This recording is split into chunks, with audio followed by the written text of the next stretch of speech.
a beau adorer les jeux vidéo, il faut bien admettre que les thématiques proposées tournent un peu en rond. Après avoir sauvé sa 150e princesse, Oxy son 75e seigneur du mal et annihilé sa 99e infâme race alien conquérante, on a forcément envie d'expériences un peu différentes. Les jeux qui sortent des sentiers battus marquent souvent durablement les joueurs, qui oublient alors leurs quelques défauts pour mieux apprécier cette bouffée d'oxygène salvatrice. SOS est l'un de ces jeux.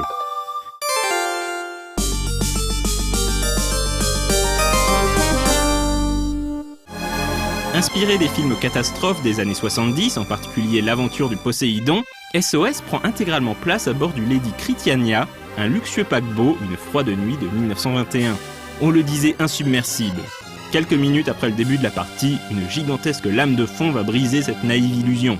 Retourné, le paquebot s'enfonce inexorablement dans les flots. Ce sera aux joueurs de braver cet environnement désormais mortel et de guider les autres survivants en dehors de ce gigantesque cercueil marin. Le joueur peut choisir son personnage parmi 4.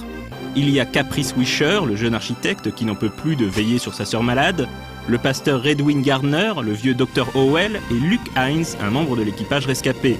Chacun a son propre scénario avec ses propres objectifs. Caprice cherchera à sauver sa sœur, tandis que le Dr Howell sera à la recherche de son épouse. Ce sera au joueur de décider s'il souhaite sauver sa peau avant tout, ou bien s'il essaiera d'accomplir d'abord ses objectifs personnels, ou encore s'il choisira d'essayer de sauver un maximum de gens à bord. De ces actions dépendront la conclusion du jeu. Le joueur n'a que 2 ennemis dans SOS. Le premier est le navire lui-même. Le paquebot est devenu un territoire hostile, entre les sols qui s'effondrent, les incendies et l'eau qui s'infiltre de tous les côtés. À l'envers, un simple escalier devient un obstacle épique. Atteindre une porte, un défi.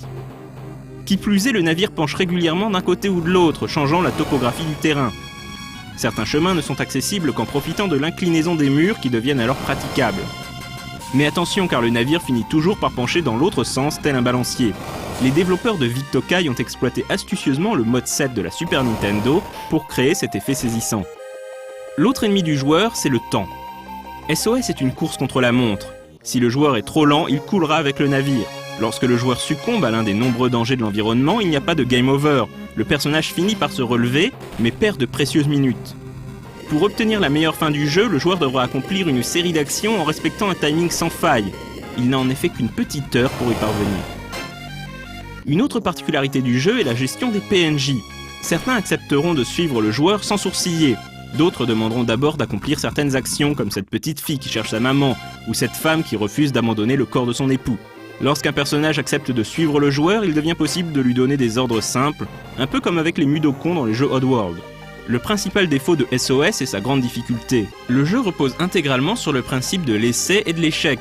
Ce sera au joueur de découvrir ce qu'il doit faire, comment et quand. Au fur et à mesure de ses échecs, il comprendra la bonne séquence d'action à réaliser pour sauver un maximum de gens. Ajoutons à cela des séquences de plateforme diaboliquement crispantes et on comprendra que SOS n'est pas pour les joueurs qui stressent facilement.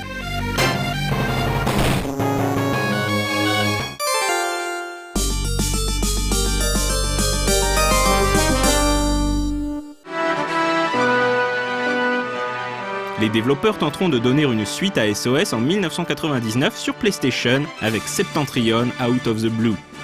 Le jeu prend cette fois-ci place à l'époque moderne et place le joueur dans la peau de plusieurs personnages à bord d'un gigantesque paquebot, le King Windsor, ou plutôt le King Windsor puisque c'est ainsi que le nom apparaît dans le jeu. Malheureusement, le passage à la 3D n'a pas réussi à la série. Non seulement le jeu est moche et mou, mais le gameplay n'a plus rien à voir avec celui de l'original. On s'ennuie ferme et la présence de plusieurs scénarios n'y change rien. Bref, c'est une occasion manquée.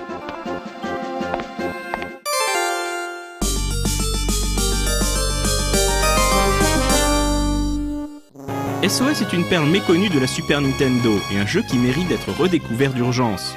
Il reste encore aujourd'hui un jeu vraiment unique et une expérience inoubliable bien avant les vagues de Survival Horror des consoles 32 bits.